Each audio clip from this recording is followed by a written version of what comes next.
शाहजेब खानजादा साहब, सलीम साफी साहब ने एक बात रखी कि उनके कुछ करीबी साथियों ने इमरान खान साहब को ये कहा कि वो पेशावर के जलसे में इस चीज की मजम्मत करें कि जो इदारों के खिलाफ एक मुहिम ऐसी चल रही है जो नफरत अंगेजी पर मबनी है, जो तनकीद के दायरे से आगे बढ़कर है, लेकिन उन्होंने इसकी मजम्मत नहीं की। उल्टा उन्होंने वहां सोशल मीडिया अकाउंट्स की तादाद गिनवाई, कहा कि इनको कोई रोक नहीं सकता। फिर ये भी बोला कि अगर हमने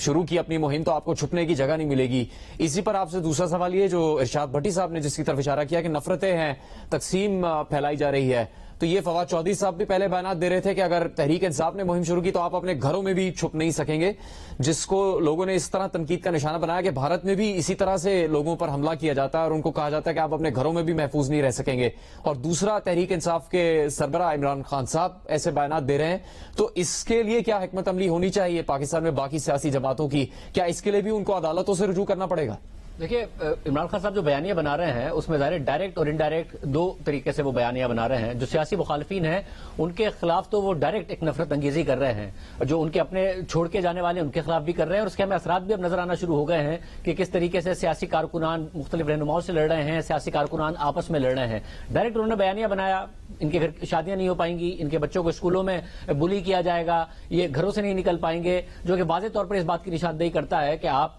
वरगला रहे हैं लोगों को, उकसा रहे हैं लोगों को कि किस तरीके से इनको टारगेट करना है। और ये इमरान खान साहब डायरेक्टली ये बातें कर रहे हैं, मगर इनडायरेक्टली जो शहजाद भी कह रहे थे, बड़े तरीके से उन्होंने ये बयानियां बनाने की कोशिश की है कि साजिश मेरे खिलाफ हो रही है, मुझे पता है, इस मुल्क के अस्करी इदारों को भी पता है, मगर अस्करी इदारे न्यूट्रल हैं, यानी कि वो जानवर हैं और मेरे साथ नहीं खड़े हो रहे हैं। फिर साजिश हो रही है, अमेरिका कर रहा है, मेरे खिलाफ हो रही है, मगर इस मुल्क के जजेस जो हैं वो मेरे साथ नहीं खड़े हो रहे हैं, बल्कि वो इस साजिश का हिस्सा बन गए हैं। मैंने आखिर कानून कौन सा तोड़ा था, मैंने आखिर जुर्म कौन सा किया था। तो एक बहुत तरीके से एक डायरेक्टली बयानियां बना रहे हैं अपने मुखालिफिन के खिलाफ कि ये तो गद्दार हैं, वो गद्दार नाम लेके गद्दार कहते हैं कि ये अमेरिका के हाथों बिक गए हैं और ये इनका जीना जो है वो हम मुश्किल कर देंगे। वो नफरत अंगेजी वो अलग कर रहे हैं डायरेक्टली, मगर इनडायरेक्टली जाहिर इदारों के खिलाफ ये बयानियां वो बना रहे हैं, और जिसकी वजह से हमें असरात सोशल मीडिया पर नजर आ रहे हैं उनके सपोर्टर्स की तरफ से कि किस तरीके से चाहे वो अस्करी क़यादत हो या फिर अदालत हो, उनके खिलाफ एक जो बाकायदा तौर पर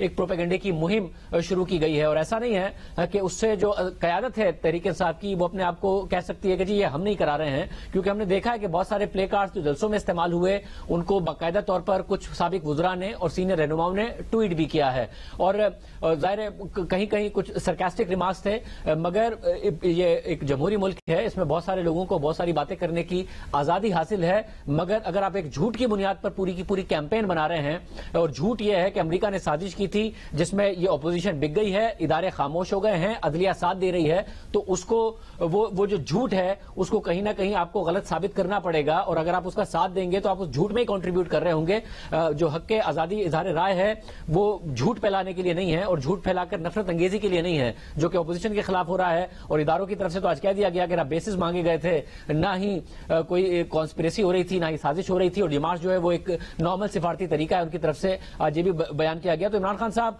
आगे बढ़ेंगे, क्योंकि जिस वक्त ये प्रेशर हो रही थी उसी वक्त उन्होंने 2 ट्वीट किए हैं, और उन दोनों ट्वीट्स में भी यही कहा है कि अमेरिका की तरफ से ये जो स्पॉन्सर्ड रिजीम है जो कि आया है और मेरी हुकूमत को हटाया गया है। तो प्रेस कॉन्फ्रेंस के दौरान भी उन्होंने ये बताया है, और ये ऐसा नहीं हो सकता कि इमरान खान साहब प्रेशर देख नहीं रहे थे, वो देख रहे थे, और ये स्टेटमेंट है उनकी तरफ से कि आपने जो कहना है कहो, अब मैं अपने बयानी के साथ आगे बढ़ूंगा, मेरे सपोर्टर्स मेरा साथ देंगे। अब देखते हैं कि आगे जाके उनके जो सेकंड ईयर लीडरशिप है जब वो टॉक शोज में होगी तो वो किस हद तक इस बात को कंटिन्यू करती है। मुझे लगता है कि ये अभी इमरान खान साहब इसको कंटिन्यू करेंगे। एक ही तरीका है इसको, अब मेरे ख्याल से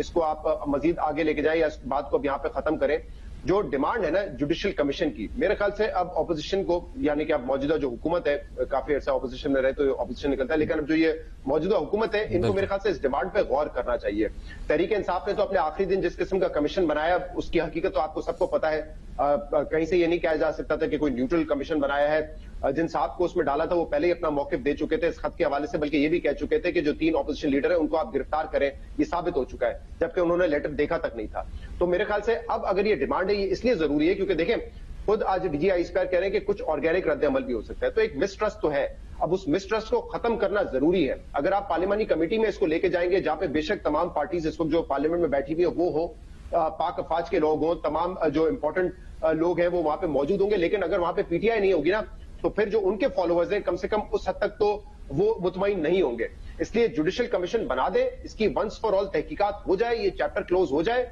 और आपको एक मिसाल देता हूं, जब ये धरना दिया था रिगिंग के हवाले से, 126 दिन का वो धरना था, बाद में रिगिंग के हवाले से जुडिशियल कमीशन बनाया गया था, जो पीटीआई की फिर डिमांड थी। जो वो जुडिशियल कमीशन बना रिगिंग के हवाले से, उनकी जो फाइंडिंग्स आ गई वो बड़ी क्लियर थी कि कोई मुनज़्ज़म धांधली नहीं हुई है, बेज़ाब्तिगियां हुई है, हल्कों में धांधलियां हुई है, कोई मुनज़्ज़म धांधली नहीं हुई है। तो मेरे ख्याल से उसके बाद से आपने देखा होगा कि वो जो धांधली का नैरेटिव है, वो एक तरीके से जो मुनज़्ज़म धांधली का नैरेटिव है वो दफन हो गया। 35-75 के हवाले से खुद इमरान खान ने कह दिया, सियासी बयानिया था। इसीलिए मैं समझता हूं कि अभी भी ये ऑन कार्ड्स है, आप जुडिशियल कमीशन बना दे, आजादाना तहकीकात कर ले, क्योंकि ये मामला जब आप पार्लियामेंट में लेके जाएंगे, पीटीआई वहां पे मौजूद नहीं होगी, तो पीटीआई उस नैरेटिव को बनाती रहेगी और उनका जो फॉलोवर है वो फिर भी इस बात को मानने के लिए तैयार नहीं हुआ। लेकिन क्योंकि इस वक्त जो ट्रस्ट डेफिसिट बढ़ गया है,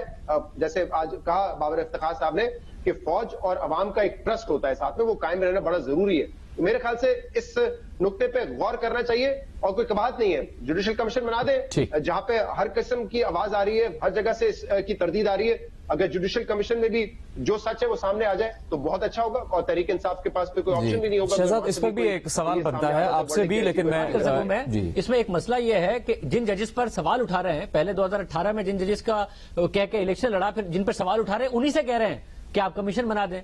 तो कैसे इसका नतीजा इमरान खान साहब कबूल कर लेंगे? पहले उन्हीं जजेस पर सवाल उठा रहे हैं, ये इंप्लाई कर रहे हैं कि जो पूरी कॉन्स्पिरेसी हुई उसमें जजेस ने साथ दे दिया है और फिर उन्हीं जजेस से मुतालबा कर रहे हैं। मगर जब जजेस ने टेकअप किया तो जजेस को यह भी कहा कि जो सियासी मामलात हैं और एग्जीक्यूटिव के मामलात हैं उसमें अदालतों को मुदाखलत नहीं करनी चाहिए। हालांकि एक पटिशन थी, आइन टूटा था, आइन की बहाली के लिए अदालत ने पटिशन टेकअप की थी, मगर अब एक ऐसा मामला जो आपने सियासी बयानियां बनाया है जिसके लिए लश्करी क़यादत कह रही है झूठ है, आप उन्हीं जजेस के पास जाने के लिए आप बना दें। मगर मैं इस बात से एग्री करता हूं कि इसको एक दफा तहकीक करके मुंतकी अंजाम तक पहुंचाना बेहतर है, चाहे वो पार्लिमानी कमेटी के इजलास के तहत हो, जिस भी तरीके से हो, ये जरूर है कि इसको मुंतकी अंजाम तक पहुंचाया जाए।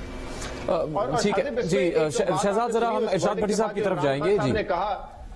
इमरान खान साहब ने एक वो जो बात कही, उन्होंने कहा देखिए लेटर देखे बगैर आप कैसे फैसला कर सकते हैं, आप वो केबल देखते हैं तो आपको अंदाजा हो जाता, बाद में तो वो कह रहे हैं कि केबल शायद भेजा भी है। तो एक ये जो उनका एक अब आर्ग्यूमेंट रह गया है या एक एक्सक्यूज रह गया है कि आपने लेटर देखा नहीं था, उसके बगैर फैसला कर लिया, लेकिन उसमें भी साबित ये हुआ है शहजाद के उनके लोगों ने तो फैसला कर लिया था, वो डेप्यूटी स्पीकर हो या स्पीकर असद कैसर साहब ने भी कहा कि उस दिन ही उन्होंने कोई भी कमीशन बना दे, जब तक कि वो इमरान खान साहब की मंशा के मुताबिक फैसला नहीं देगा वो इमरान खान साहब उसे कबूल नहीं करेंगे। चाहे मौजूदा चीफ जस्टिस के तहत बना दें, चाहे जस्टिस साकिब निसार के तहत बना दें, चाहे जस्टिस गुलजार साहब के तहत बना दें, फैसला वो आएगा जो इमरान खान साहब कह रहे हैं तो वो फैसला मानेंगे। आइंदा इलेक्शन का भी नतीजा वो होगा जो इमरान खान जीतेंगे तो वो नतीजा मानेंगे। ये बात तय है कि अब इमरान खान साहब सड़कों पर होंगे, एहतजाज करेंगे, कोई भी कमीशन बनेगा बेशक उनकी मंशा के मुताबिक हो। ये इलेक्शन कमिश्नर उन्होंने लगाया ना, चीफ इलेक्शन कमिश्नर, एक साल बाद कह रहे हैं कि ये नून लीग के साथ मिला हुआ है, क्योंकि डस्का में आप इलेक्शन हुआ, आपने प्रिजाइडिंग ऑफिसर्स उठा लिए, आपको एतराज ये है कि हमने प्रिजाइडिंग ऑफिसर्स को अगवा किया था तो तुमने क्यों हमारे खिलाफ फैसला दिया, और जो फैसला दिया इलेक्शन कमीशन ने जिन अफसरान के खिलाफ, उनके खिलाफ कोई कार्रवाई भी नहीं की। तो यह तय है कि जो आपके साथ है वो आपके ख्याल में बेहतर है, जो आपके साथ नहीं है तो वो अगर न्यूट्रल भी है तो वो गलत है। कोई भी फैसला आ जाए नहीं मानेंगे इमरान खान। बात बिल्कुल ठीक है शाजिब, ये बात आपकी बिल्कुल ठीक है, लेकिन फिर भी जैसे आप कह रहे हैं मंतकी अंजाम तक पहुंचाना इसको जरूरी है, मेरे ख्याल से ये कर लेना चाहिए। और दूसरी चीज ये कि जो आप जिस रवैये की निशानदेही कर रहे हैं वो पीटीआई में तो कूट के भरा हुआ है, बट माजरत के साथ वो तमाम पार्टीज में देखा जाता है। यही अदालतें जब नून लीग के हक में फैसला देती है तो उनका नैरेटिव यही होता है कि बिल्कुल इंसाफ का बोलबाला हुआ है। यही अदालतें जब उनके खिलाफ फैसले देती है तो वो तनकीद करते कि नहीं ये बेंच दूसरा था, ये फला बेंच दूसरा था। यही फौजी क़यादत है, इसी पे ये तनकीद कर रहे थे 1-1.5 साल पहले तक। आज वो नाम भी नहीं लेते और वो समझते हैं कि इनके हक में बात करनी चाहिए। शहजाद आपकी वाली बात दुरुस्त है, शहजाद आपकी वाली बात दुरुस्त है, मगर मसला यह है 1-1.5 साल पहले तक जब फौजी क़यादत पर तनकीद हो रही थी तो वो गलत हो रही थी या दुरुस्त हो रही थी। आज जो बात कर रहे हैं इमरान खान साहब कि अमेरिका ने साजिश की है और फौजी क़यादत उसका डिनायल कर रही है, तो वो सच है या झूठ है? तो तनकीद सही थी या गलत थी, ये कौन डिफाइन करेगा? एक रिसीवेबल सैलरी जो तनख्वाह मिलनी नहीं थी उस पर एक प्राइम मिनिस्टर को डिस्क्वालीफाई किया गया, तो वो एक दुरुस्त फैसला था या गलत फैसला था? फिर लाइफ टाइम डिस्क्वालिफिकेशन का, तो ये सारे के सारे सवाल भी अपनी जगह पर पैदा होते हैं कि तनकीद का मयार हम क्या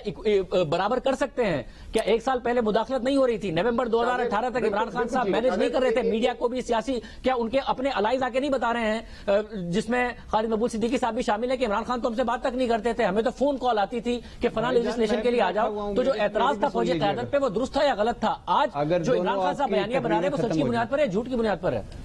शाहजेब इसमें एक सच वो है, एक हकीकत वो है जो आप और मैं एक अच्छे से जानते हैं, और एक हकीकत वो है जो कि ऑफिशियली बताई जाती है। तो आज जब 2 मरतबा सवाल हुआ है डीजी आईएसपीआर से कि जब एक कैंपेन चलाई गई वो डीजी आईएसआई के खिलाफ भी थी, 14 मरतबा नाम भी लिया, तो उस पर भी जो ऑफिशियली डीजी आईएसपीआर ने जैसे बाकी बातों को रद्द किया, उसमें ऑफिशियली इस बात को भी उन्होंने रद्द किया ना। उन्होंने कहा अगर आपके पास कोई एविडेंस है, तो कोई आपके पास सबूत है, तो वो आप हमारे पास लेकर आए, क्योंकि हमारे पास तो ऐसी कोई एविडेंस नहीं है, ना हमारी कोई इन्वॉल्वमेंट इन चीजों में रही है। हाँ, माजी में तो उन्होंने कहा कि ऐसा होता रहे, लेकिन ऐसा कोई एविडेंस अगर आपके पास है, जब ये दोनों डायरेक्टली सवाल नवाज शरीफ के हवाले से हुए तो वो तनकीद करते रहे। बिल्कुल, उन्होंने कहा ये प्रेस कॉन्फ्रेंस में